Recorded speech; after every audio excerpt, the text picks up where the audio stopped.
some more Sims 4 Create a Sim with my D&D characters here. This should be the 17th character, if I'm doing the math in my head right, of the series. If you haven't seen the previous ones, there's a link down in the description below to the playlist so that you can go check out the ones that you've potentially missed or watch from the beginning. But basically, I am creating my D&D characters, or attempting to create them, in Sims. So I have drawn these characters out with how I sort of wanted them to look, and that's sort of what I'm using as the basis to create these Sims.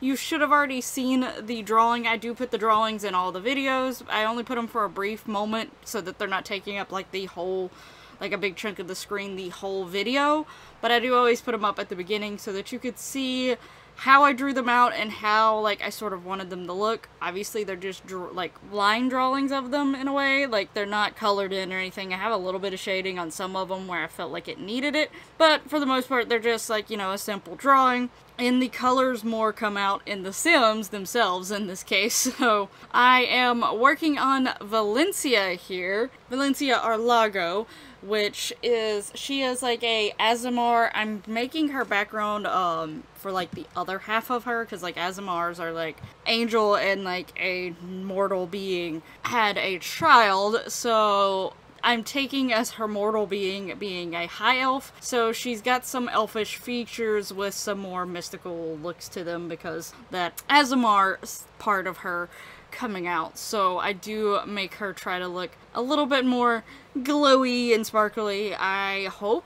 I can't actually remember if I gave her the full-on body glitter, because I have, in my tattoo section, I have full-on body glitter, and it makes their skin look a little bit shiny, and I've been using it on characters who I thought needed it, like my Azamars, my Fairy, the previous one that was right before this, Minka, who was my slime girl. So I can't actually remember if I used it on her, and I almost think I didn't, which is slightly disappointing, because the more I think about it, the more I'm like not sure that I used it on her.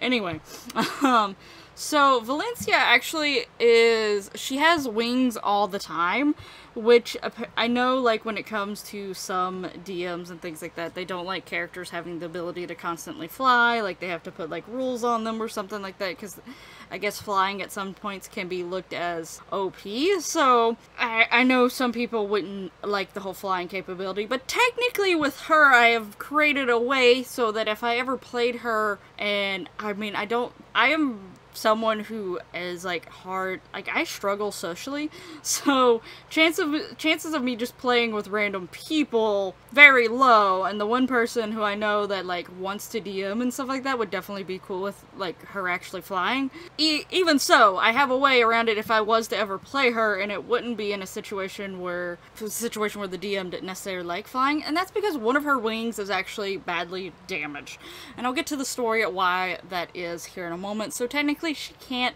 fully fly. I'm sure that maybe she can get some flying, just a little bit, but not really much.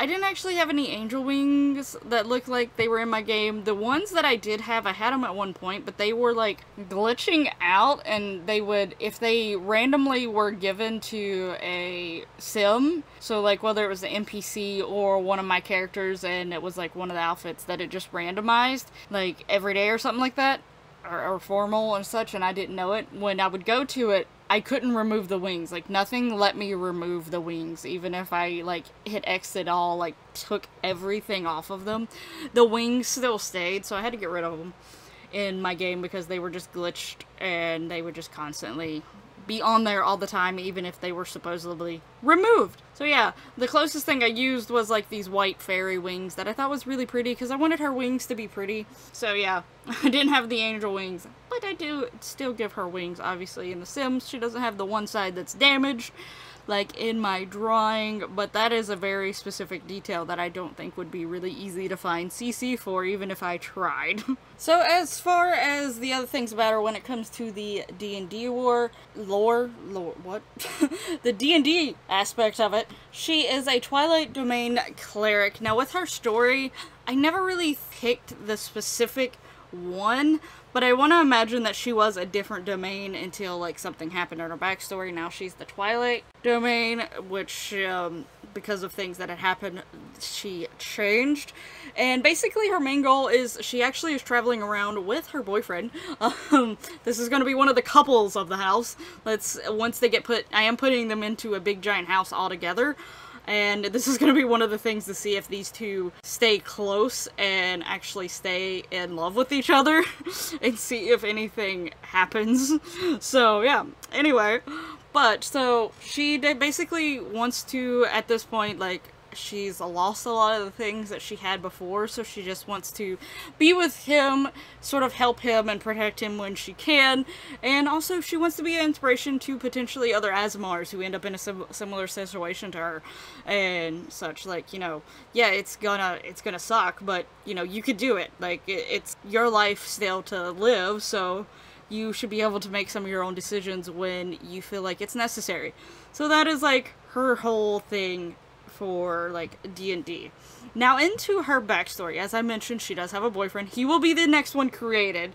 So, like I was talking about with Minka's, that I ended up putting her in a group after the fact. These two are in between the group that Minka's a part of, so you don't get to see the others that Minka's grouped with, but you will see these two. I do have some group shots of these two together once his video goes out, because he's the last one out of this lovely couple. But I'm not going to go too much into him, but I do have to mention a little bit about him just to talk about her backstory. So he is a tiefling, and in the world of D&D, tieflings and Asmar are almost very different. I sort of talked about it with Shamira's, because Shamira technically has a Asmar and tiefling background with her parents. So, I liked the whole, like, good and bad complex, not gonna lie. So you might notice that. But yeah, so she is definitely, like, before she met him, she was very devout to her particular original domain and to the group of people she was with. And she was considered, like, not exactly, like, she wasn't powerful and, like, super strong yet, but they seen extreme potential in her, and, like, they were like, she is wonderful and amazing, and, like, she's so devout, and, like, they seen her as this, but she eventually ran into her boyfriend, and she started seeing some of the other races in a slightly different light, because tieflings, along with a few other ones, people in her group did not necessarily speak highly of, but she actually she's seen him not, like, obviously I'm gonna tell you right now, he has his faults, and she even knows that, and, like, one of his main goals she doesn't necessarily agree with, but she sees parts of him that is nothing like what she was taught to believe. So she starts seeing things in a different light, and basically they get very sort of angry at her for starting to talk to this guy and eventually say that she's dating him. And they disapproved. They was like, you can't be in this relationship. Like, this is just not allowed. Like, he is a horrible person. Like, you should know better. Like, look at him. He is like a devil. So you should not be with him. But she definitely, she got a strong love for him, and she wanted to be with him. And eventually, you know, she decided to run away. They tried to get her back, and that is how her wing actually got damaged. Technically, she also has a scar on her left eye. She has that, but also where her wing got damaged, she has a spot in her hole? That sounds bad. A hole in her hand on the right side. And eventually I don't know if you could see it as well in the drawings, but for him, he has a hole in his left hand.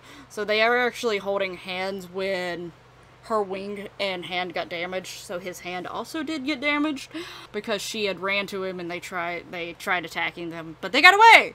So yeah, yay!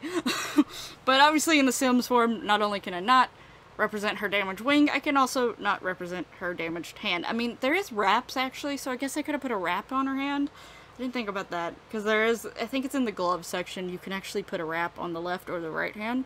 So I guess I could have done that, to think about it, but it goes really far up, and it's just her hand that actually was, and not like her whole wrist and arm, but I guess it could have worked to give across the meaning, but I didn't think about that until, like, now. So yeah, now the two travel together. She tries to stay away from people who are part of her with original, like, I guess it would be a clergy. I think I'd be a clergy, yeah. So she tries to stay away from those people, that group. Like, she doesn't really want anything to do with them, and she knows if they saw her, they would not be happy anymore to see her. So, you know, she tries to stay away from them if she can. Now, obviously, there's always going to be a chance that she's going to run into them because they sometimes travel around too. At least the higher up ones. So she definitely knows that she'll probably run into them every once in a while, but she is hoping not to, and she's going to try her best to get stronger herself in her new, like, way of seeing things. But I think she turned out super cute and super adorable. I actually really like how she turned out. And this hair, I always want to use this hair, but sometimes I feel like this hair is slightly unrealistic. I mean, there's a lot of hairs that I use that are probably not that realistic, but they're more realistic than this hair.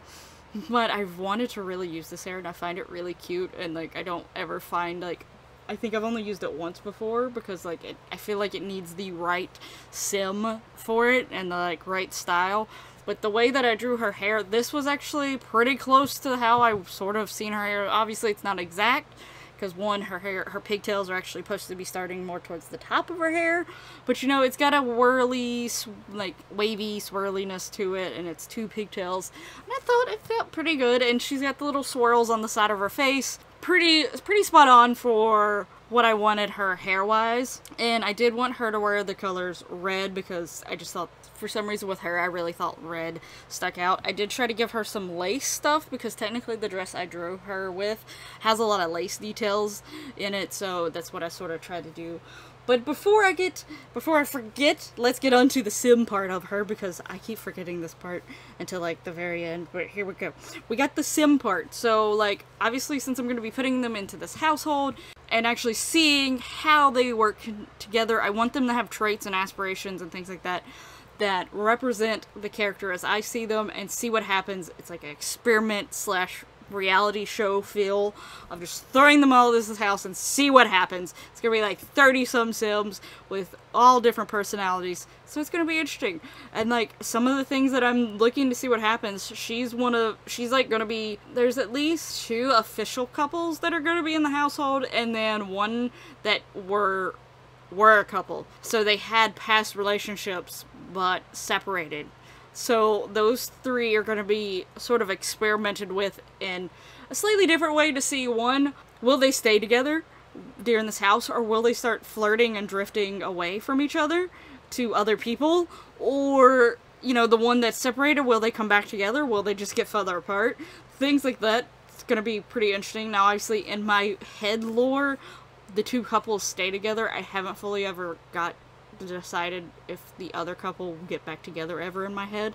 Part of me wants it and part of me doesn't. But anyway, that's just my little headcanon head lore. But this is a sim experiment with my D&D characters just to see what happens.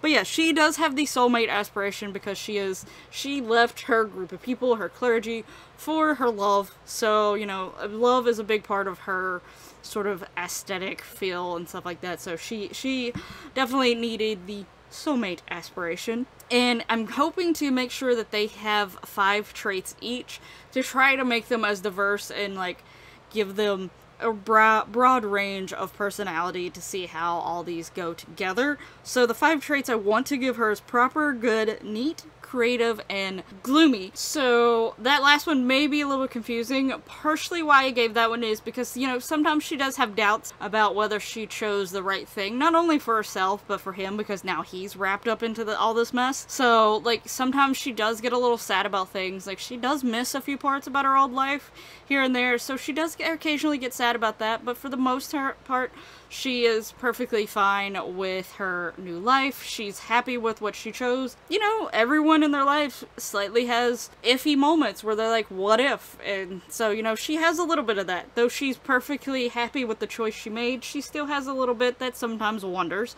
if it was the right choice.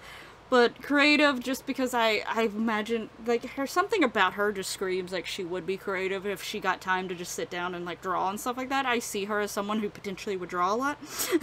But the other stuff is neat, good, and proper. That just speaks to the root of her nature. She definitely was, like, a very much a googie egg type being, so that is, like, her whole thing. And those three are the main ones that I'm going to give her if the mod isn't working when I start doing the build of putting them into the house. So yeah, that is Valencia.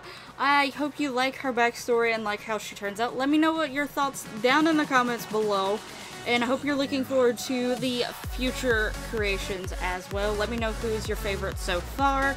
And for now, I'm going to be ending this episode here. Like, comment, subscribe,